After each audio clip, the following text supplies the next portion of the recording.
भगवान गौतम बुद्ध के जीवन में अनेक घटनाएं प्रेरणा का स्रोत हैं। इनमें से एक कहानी घमंडी महिला के साथ उनकी मुलाकात की है, जो हमें अहंकार के परिणाम और सत्य की शक्ति के बारे में गहराई से सिखाती है। प्राचीन काल की बात है। मगध राज्य के एक गांव में एक अत्यंत सुंदर और संपन्न महिला रहती थी। उसका नाम सुरेखा था। उसकी सुंदरता और धन दौलत के कारण वह अत्यंत घमंडी और अहंकारी हो गई थी। वह सोचती थी कि संसार में उससे सुंदर और बुद्धिमान कोई नहीं है। वह हमेशा गरीबों और कमजोरों का मजाक उड़ाती थी और अपनी संपन्नता पर गर्व करती थी। सुरेखा के बारे में यह भी प्रसिद्ध था कि वह किसी भी भिक्षु या साधु को अपने द्वार पर नहीं आने देती थी। वह कहती थी, मुझे किसी की दया या उपदेश की आवश्यकता नहीं है। मेरा जीवन पूर्ण और परिपूर्ण है। एक दिन भगवान गौतम बुद्ध अपने शिष्यों के साथ उस गांव में पहुंचे। जैसे ही गांव में उनके आगमन की खबर फैली, लोग उनकी वाणी सुनने और उनका दर्शन करने के लिए उमड़ पड़े। गांव के एक वृद्ध ने बुद्ध से आग्रह किया, भंते, कृपया हमारे गांव की उस घमंडी महिला सुरेखा को ज्ञान का मार्ग दिखाइए। उसकी अज्ञानता और अहंकार से पूरा गांव त्रस्त है। बुद्ध ने मुस्कुराते हुए सहमति दी और सुरेखा के घर की ओर चल पड़े। जब सुरेखा ने देखा कि बुद्ध और उनके शिष्य उसके घर की ओर आ रहे हैं, तो उसने क्रोधित होकर अपने द्वार बंद कर दिए। उसने अपने सेवकों से कहा, इन भिक्षुओं को कह दो कि यहां से चले जाए। मैं किसी को दान नहीं दूंगी। बुद्ध ने धैर्यपूर्वक कहा, भद्रे, हम यहां दान मांगने नहीं, बल्कि तुम्हारे जीवन में सच्चाई और शांति का संदेश देने आए हैं। सुरेखा ने तीखे स्वर में उत्तर दिया, मुझे तुम्हारे उपदेश की आवश्यकता नहीं है। मेरे पास सब कुछ है। मैं सबसे सुंदर, सबसे धनी और सबसे शक्तिशाली हूं। मुझे किसी का ज्ञान या दया नहीं चाहिए। बुद्ध ने शांत भाव से कहा, तो क्या मैं तुमसे एक प्रश्न पूछ सकता हूं? सुरेखा ने उपहास करते हुए कहा, पूछो। लेकिन याद रखना, तुम्हारा प्रश्न मुझे प्रभावित नहीं करेगा। ज्ञान की बात। बुद्ध ने पूछा, भद्रे, यह बताओ, यदि कोई तुम्हें कोई उपहार दे और तुम उसे स्वीकार न करो, तो वह उपहार किसका रहेगा? सुरेखा ने उत्तर दिया, स्वाभाविक रूप से वह उपहार उस व्यक्ति का रहेगा जिसने उसे दिया। बुद्ध मुस्कुराए और बोले, तुम्हारी बात सही है। इसी प्रकार यदि कोई व्यक्ति तुम्हें अपमान, घमंड या क्रोध देता है और तुम उसे स्वीकार नहीं करती, तो वह उसी व्यक्ति के पास रह जाएगा। यह सुनकर सुरेखा कुछ पल के लिए चुप हो गई। उसने बुद्ध की ओर देखा और पूछा, आपका अभिप्राय क्या है? बुद्ध ने समझाया, तुम्हारे जीवन में जो घमंड है, वह तुम्हारी आत्मा का भार है। तुम इसे जितना अधिक बढ़ाओगी, उतना ही यह तुम्हें शांति और सुख से दूर करेगा। सत्य, दया और करुणा के बिना जीवन अधूरा है। बुद्ध की बातों ने सुरेखा के अहंकार को चूर चूर कर दिया। उसने पहली बार महसूस किया कि उसकी सुंदरता और धन स्थायी नहीं है। उसने बुद्ध के चरणों में गिरकर क्षमा मांगी और कहा, भंते, मुझे क्षमा करें। मैंने अब तक जीवन को केवल बाहरी दृष्टि से देखा। कृपया मुझे सही मार्ग दिखाइए। बुद्ध ने उसे ध्यान और साधना का मार्ग बताया। सुरेखा ने अपनी संपत्ति का बड़ा भाग गरीबों और जरूरतमंदों को दान कर दिया और अपना शेष जीवन सेवा और सत्य के मार्ग पर बिताया। यह कहानी हमें सिखाती है कि अहंकार मनुष्य को अंधा बना देता है, लेकिन सत्य और ज्ञान उसे सही राह पर ला सकते हैं। भगवान बुद्ध का शांत और करुणामय स्वभाव हमें यह समझाता है कि धैर्य और करुणा से किसी भी हृदय को बदला जा सकता है। सुरेखा ने बुद्ध के बताए मार्ग पर चलने का दृढ़ निश्चय किया। उसने अपना घमंड त्याग दिया और साधारण जीवन जीने का संकल्प लिया। अब वह रोजाना ध्यान करती, गरीबों की मदद करती और गांव में लोगों को प्रेरित करती। उसका घर, जो पहले दिखावे और अहंकार का केंद्र था, अब सेवा और करुणा का स्थल बन गया। गांव के लोग, जो पहले उससे दूर रहते थे, अब उसकी प्रशंसा करने लगे। सुरेखा ने स्वयं को दूसरों की भलाई में समर्पित कर दिया। वह बुद्ध के शिष्यों से नियमित रूप से मिलती और उनसे धर्म और ध्यान के गूढ़ रहस्यों को समझने का प्रयास करती। सुरेखा के इस परिवर्तन ने पूरे गांव को प्रभावित किया। जहां पहले लोग एक दूसरे से ईर्ष्या और द्वेष रखते थे, वहां अब प्रेम और सहयोग का माहौल बनने लगा। सुरेखा ने गांव में एक धर्मशाला का निर्माण कराया, जहां जरूरतमंदों को भोजन और आश्रय मिलता। इसके साथ ही उसने गांव में शिक्षण का भी प्रबंध किया।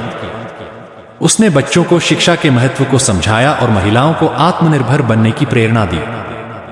धीरे धीरे सुरेखा गांव की सबसे आदरणीय महिला बन गई।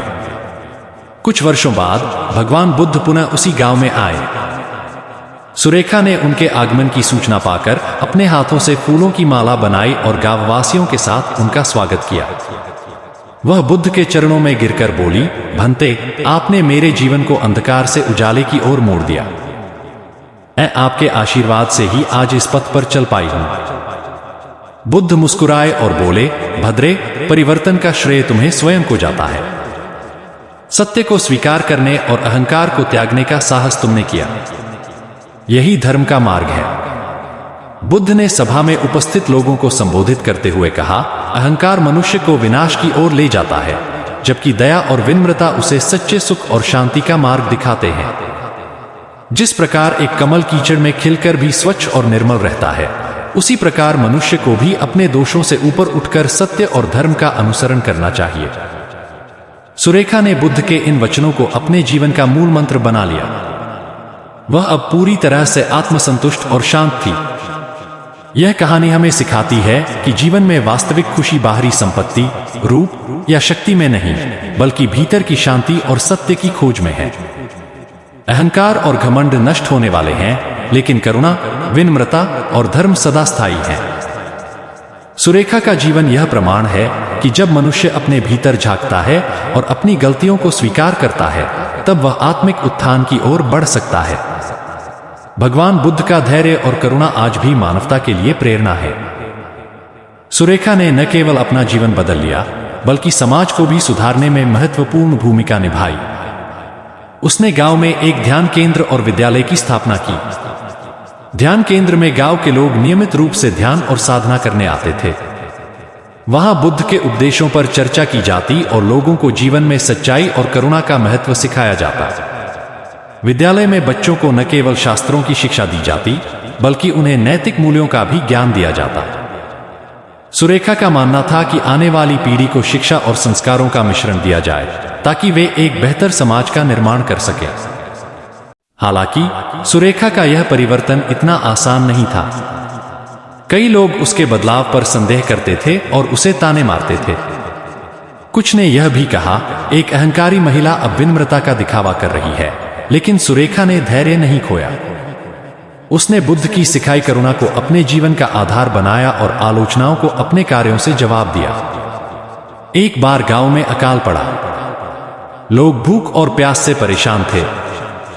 सुरेखा ने अपने सभी संसाधनों का उपयोग किया और गांव में भोजन और पानी का प्रबंध कराया। उसने यह सुनिश्चित किया कि कोई भी भूखा न सोए। इस घटना ने गांव वालों के मन में सुरेखा के प्रति गहरी श्रद्धा पैदा कर दी। समय बीतने के साथ सुरेखा ने बुद्ध के शिष्यों से गहराई से शिक्षा ग्रहण की। वह आसपास के गांवों में भी जाने लगी और लोगों को सत्य, अहिंसा और करुणा का महत्व समझाने लगी। उसकी वाणी में ऐसी सच्चाई थी कि लोग उसकी बातें सुनकर प्रेरित हो जाते थे। एक दिन एक युवक जो अपराध की दुनिया में था, सुरेखा से मिला। उसने अपने जीवन के कष्टों की कहानी सुनाई और कहा कि उसे अपने पापों से मुक्ति चाहिए। सुरेखा ने उसे समझाया, तुम्हारे पाप तुम्हें तभी छोड़ेंगे जब तुम उन्हें छोड़ोगे। अपने कर्मों को बदलो और संसार तुम्हें बदलता हुआ दिखेगा। युवक ने अपने जीवन को बदलने का संकल्प लिया और सुरेखा का शिष्य बन गया। इस घटना ने सुरेखा को और अधिक लोगों को प्रेरित करने का साहस दिया। सुरेखा ने जीवन भर अपने कार्यों और शिक्षाओं से लोगों को लाभ पहुंचाया। एक दिन वह बुद्ध से मिलने उनके संग में पहुंची। वह अब वृद्ध हो चुकी थी, लेकिन उसकी आंखों में आत्मिक शांति और संतोष झलक रहा था। बुद्ध ने उसे देखकर कहा, भद्रे, तुम्हारा जीवन इस संसार के लिए एक उदाहरण बन गया है। तुमने अपने अहंकार को करुणा और सेवा में बदलकर दिखाया कि सत्य का मार्ग किसी के लिए भी संभव है। सुरेखा ने उत्तर दिया, भंते, यह सब आपके आशीर्वाद और शिक्षाओं का फल है। आप ही ने मुझे सच्चे जीवन का मार्ग दिखाया। सुरेखा की यह यात्रा न केवल उसके अपने जीवन के लिए, बल्कि समाज के लिए भी एक प्रेरणा बन गई। उसने दिखा दिया कि घमंड और अज्ञानता को त्याग कर मनुष्य न केवल अपनी आत्मा को उन्नत कर सकता है, बल्कि दूसरों के जीवन में भी बदलाव ला सकता है। यह कहानी हमें सिखाती है कि जीवन में कोई भी व्यक्ति, चाहे वह कितना भी अहंकारी या अज्ञानी क्यों न हो, बदल सकता है। भगवान बुद्ध की शिक्षाएं आज भी प्रासंगिक हैं और हमें यह याद दिलाती हैं कि विनम्रता, करुणा और सत्य ही जीवन के सच्चे मार्ग हैं। सुरेखा की तरह यदि हम अपने अहंकार और दोषों को पहचानकर उन्हें दूर करने का प्रयास करें, तो हम न केवल अपना जीवन सुधार सकते हैं, बल्कि दूसरों के लिए भी प्रेरणा बन सकते हैं। तो दोस्तों, आपको हमारी यह वीडियो कैसी लगी? इसे लाइक करें। धन्यवाद।